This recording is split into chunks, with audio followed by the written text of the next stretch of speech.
things I want to ask John, since we're back, is so we know where you're at, and we know what you're doing, and you can go on the internet and find out where you're going to be performing at next. Right. But where did it all begin? I mean, we all started someplace, and we all have those little stories like, we ran into somebody, it was an accident, I was in the right place at the right time, which happened to me. But, so where did Johnny Counterfeit ever? Well, I started watching cartoons as a kid, of course. Most of us did. And I discovered that I could do the same voices that I was hearing out of television. So I just started having fun doing the impressions. And then, of course, the movies of the day and the commercials, and I just had fun doing the voice impressions in grade school, high school, like that.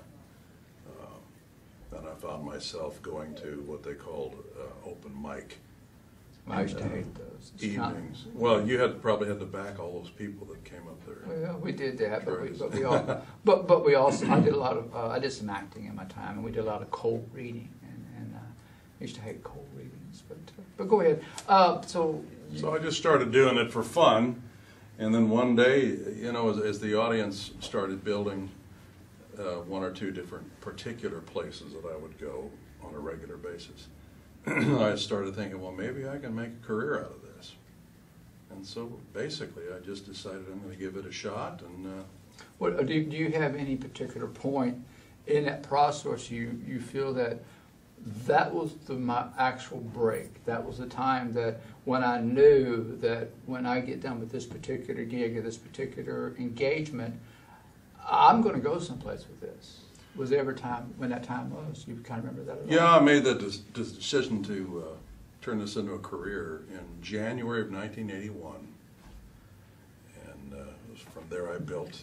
I did nightclubs for a couple of years. And then I started doing fairs and corporate dates and theaters. And I just kind of built it from there.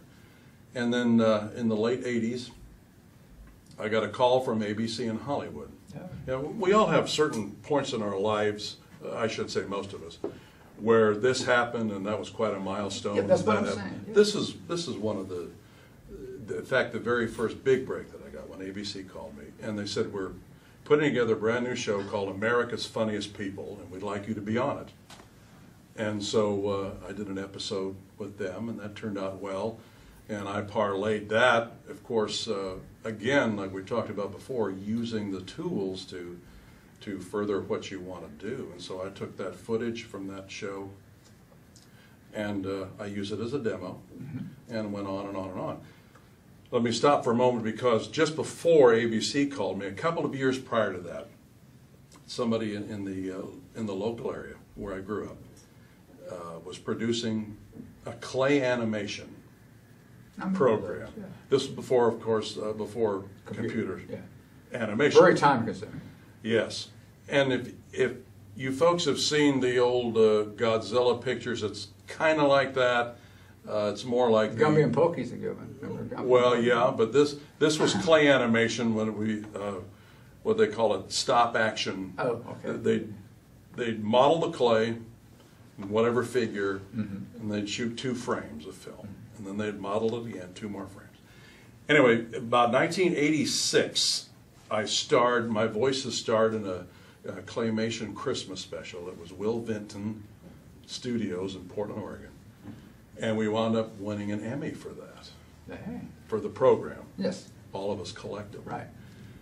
And so, and then ABC called, and you know, I wound up on reruns on some of these things, and I started getting my name out there. Yes. Network television, that sort of thing, so that helps. And then, you know, fast forward to, of course, TNN came on, and I moved back to here in Nashville in order to be on TNN, and I got on there, and of course the Grand Ole Opry. I love doing the Opry. That's always a treat when you. Oh, absolutely. My first Opry appearance was March 25th, 1994. 94. I've been doing it on and off ever since. I've been on there a few times myself, but only as a guest. You know. So these milestones in my life, in between those, I've been plying my craft and trying to get better and trying to learn more and meeting a lot of people. Well, and it's like, just for a moment, we'll talk to the audience. The young artists out there, networking, singing and playing is what we do. Entertaining is what we do. Right. Networking will make you successful at that. Networking through the magazine, networking through the internet, meeting other people. And it's somebody that you run into a party. In our business, getting our breaks and having those milestones, as Johnny was talking about, is like getting a job. You never get a job by looking in a newspaper. You get a job by speaking to somebody, and somebody referring you, and somebody connecting with you, and somebody introducing you to somebody. And in our business, it's building that fan base. That is correct. Every way that we can. That is absolutely correct. Well, let me ask you a question now, and you don't have to answer if you don't want to. This is one of those questions that we put in here that kind of throws the guest sideways a little bit. See his face.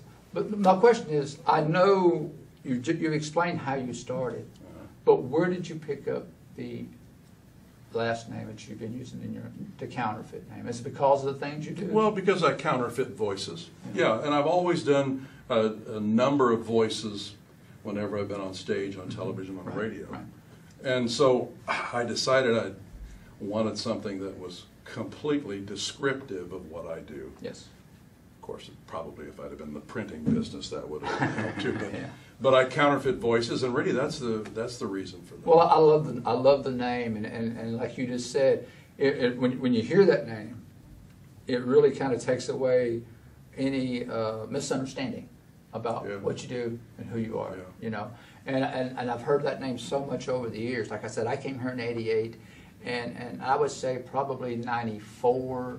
Maybe '95 is when I first started hearing the name, Johnny Counterfeit. I think it's somewhere in that area.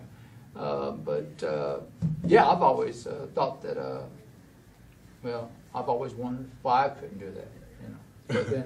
But then I can't, you know. Well, so. some people are painters, or Yes. sculptors. Yes. Some people host television shows. You know, we can't all Some of it do do all it that badly. stuff. So, you know, God gave me the talent of doing other people's voices and making people laugh, and I've been doing this for, oh my gosh, almost 32 years, and I love it every bit as much now as I did then. Well, you know, people like myself in the industry, and I know people out there, we really do appreciate what you do. Thank you. And I know that I've seen you in shows. And I've said in the audience, I've been in the audience at your shows. I've been, be truthful, I've probably been in the audience when you was on the opera once or twice. Oh. And I've seen, as an entertainer, I watch the people around me and see the reaction to the person on the stage. And sometimes they don't look like they're paying attention, but they're sitting there doing this to the music. Oh, yeah. You know what I'm saying? So you know that they're paying attention to what you're doing, you know. And I know that they appreciate what you do. Well, and having said that, I try to tell everybody that wants to know or that asks me, and even if sometimes they don't ask me, you'll run into a lot of people that'll say, you really need to do this, you really need to do that, as far as content of what you're doing. I tell everybody, the audience will tell you. Yes. Let the audience tell you what they like and what they don't like, and take it from there. Right. And I know that Charlie told me one time, go back to Charlie Leuven for a second. I worked with him down in Henniker, Alabama, at the Leuven Brother Park. And he says, when you're on stage and you're in doubt, do Haggard. You know what I'm saying? He says, I've not heard that one. That's what he told me. He says, if you get up there on the stage and you got a bunch of country people out in front of you and you're not sure about what you're going to sing, do Big City or something like that. Well, for me, it'd probably have to be Johnny Cash, you know? And I like to do that kind of thing. I like the Haggard stuff, but I really like the Johnny Cash stuff, you know? Thank you. You're welcome. Well, see, that's a little taste. And well, Pandora's box, since you kind of opened it here a little bit, you want to do the Johnny Cash thing again. But what you did, now I'm going to give you a little scenario. Okay, this is a test. Now, he's at Folsom Prison, and for whatever reason they've misunderstood who he is, so they kind of put him in a cell for a moment. So what would you say if you're sitting in a cell at Folsom Prison and they didn't know you were Johnny Cash? They thought you were someone else. What, if I was sitting in a cell? Yeah. And I'm your cellmate. Just what the hell am I doing in here? I'm supposed to be on stage, you know?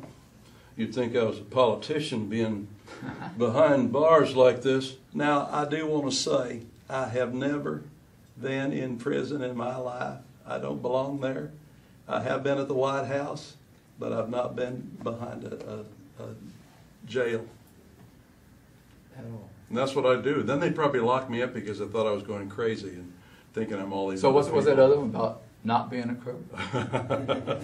You know, I've heard that. So, yeah. But I remember I was sitting even on TV when he did that on television that night. I remember that. That's He was in Tampa. You talking about Nixon? Yes. He was in Tampa, Florida when he said that. He said, well, the American people want to know if their president's a crook. Well, I'm not a crook. And that's how that went. Yeah, well, we know how that went, don't we? But sometimes on the Opry, what I like to do in the show, including the Opry, is I'll put two voice impressions together. One time on the Opry, I did a duet. Did you do Tammy Wynette and Rural Lillian? No, just a way. No. Cash and Vince Gill. Oh, get out of town. Hi, everybody, I'm Vince Gill. And I had him singing with Johnny Cash. Well, I'm right in the middle of this bit, Okay. switching off Cash and Vince Gill.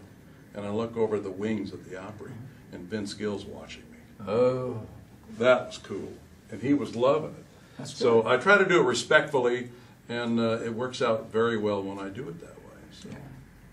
Well, I know that I've dropped in the studio a few times when you're in there doing some of your parodies and your television spots that you do, and the radio spots that you do, and you know, sometimes when you walk into the building, and I don't know who you were doing that one day, but I know it wasn't Johnny, but he walked in there and then for a moment I thought the actual person was in the studio, you know.